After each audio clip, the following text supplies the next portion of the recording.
Ես սովորել եմ դեղագիտություն եւ 5-րդ կուրսում ղեկավարի կողմից հրավիրվել եմ գիտահետազոտական կենտրոն եւ ուսանող տարիներին արդեն որոշեցի կյանքս կապել գիտության հետ։ Հենց այդ հրավերն էլ ճակատագրական է դարձել Աննայի կյանքում, արդեն 18 տարի գիտությամբ է զբաղվում։ Կատակում է, թե այն ժամանակ իսկական խենթություն էր մնալ այս ոլորտում։ 2008 թվականին կեսդրույքի կրտսեր գիտաշխատողի աշխատավարձը եղել է 12100 դրամ։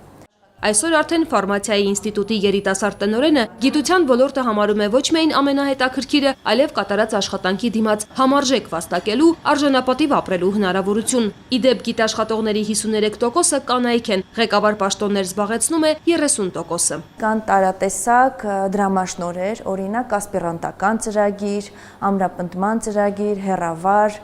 ինչու ոչ նաև վերապատրաստման ծրագրեր։ 4-5 տարվա ընթացքում աշխատավարձը կարող է հասնել միջին կրտսեր գիտաշխատողի մինչև 400-500 հազար։ Ֆարմացիայի ինստիտուտի ուսանողները հնարավորություն ունեն հետազոտական կենտրոնում աշխատանքի անցնելու արդեն 4-րդ կուրսից։ Վիճակագրության համաձայն յուրաքանչյուր կուրսի 1 կամ 2 շրջանավարտ հենց գիտության ոլորտն է ընտրում։ Մենք ոլորտում ունեինք, միջինում եմ ասում, 150 գիտնականով թվի նվազում ամեն տարի ու այդ տրենդը շարունակվում էր անկախության տարիներից սկսված,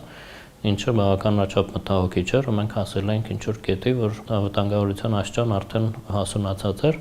Մենք կարողացանք արդեն 3-րդ տարին է, եթե չեմ սխալվում, գրանցել գիտնականների թվի էական աճ, այսինքն ինքը համահասցնում է կոմպենսացնի այդ 150-ով պակասելը, նաև դրա վրա ավելանում է մոտավորապես տարեկան 200 նոր գիտնականների մուտք համակարգ։ Հայաստանում գիտության ֆինանսավորումը 2017 թվականի համեմատ աճել է 2.8 անգամ։ Եթե այն ժամանակ ֆինանսավորումը կազմում էր 14.3 միլիարդ դրամ, ապա 2025 թվականին արդեն 42 միլիարդ դրամ է եղել։ Հատկացված գումարը ծախսվում է ատեստավորումների միջոցով աշխատավարձերի բարձրացման եւ տեխնիկական վերազինման նոր սարքավորումների ձեռքբերման վրա։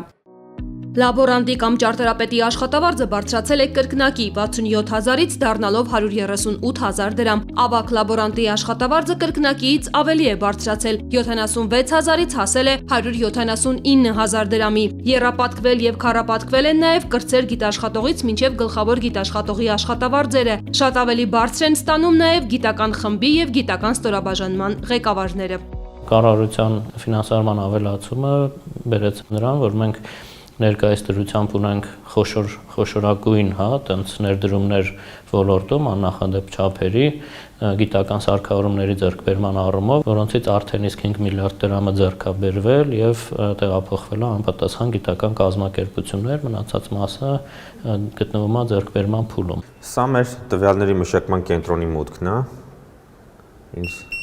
ճանաչում է եւ մտնում ենք։ Սովորական կենտրոն չէ, մուտք գործելու պայմաններն էլ հատուկ։ Որ ներսը շատ չկեղտոտենք։ Երևանի պետական համալսարանի արհեստական բանականության կենտրոնն է, այսպես կոչված սուպեր համակարգիչը։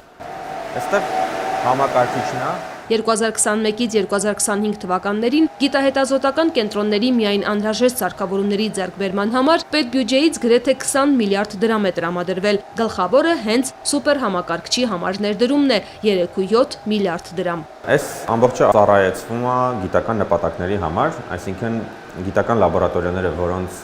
գործունեության համար անհրաժեշտ են մեծ ծավալի հաշվարկներ, այս համակարգչին կարողանում են հասանելիություն ստանալ եւ իրենց հաշվարկները տեղադրել ստեղ։ Սուպեր համակարգիչը գործի է անցել այս տարեսկզբից, այսպիսի հնարավորություն ունենալը տարիներ շարունակ երազանք է եղել բազմաթիվ գիտնականների համար։ Արհեստական բանականության մոդելներ պատրաստող Հերանտի թիմը միայն հունվարին կարողացել է 6 ամսվա գործ կատարել։ Հետազոտական աշխատանքներ իրականացնելու, արագ արդյունք ստանալու, նոր փորձեր կատարելու բացառիկ հնարավորություն է սա։ Հիմնական հաշվարկները, որոնք այս համակարգիչներում պիտանի են, դրանք այդ արհեստական բանականության հետ կապված հաշվարկներն են։ Ինչպես ստեղծել նոր արհեստական բանականություն, այդ գործի համար հենց այս տեսակի հաշվողական ռեսուրսներ են պետք։ Այս պահին համակարգչով աշխատելու հնարավորություն ունեն առայժմ Երևանի պետական համալսարանի գիտական խմբերը, բայց այլ ինստիտուտներից եւս շուտով կկարողանան միանալ գերհամակարգչին։ Այս հսկայի ճշգրիտ աշխատանքի համար ամեն բան մանրակրկիտ մշակված է։ Այսպես կոչված հերթի համակարգը թույլ է տալիս աշխատել անխափան,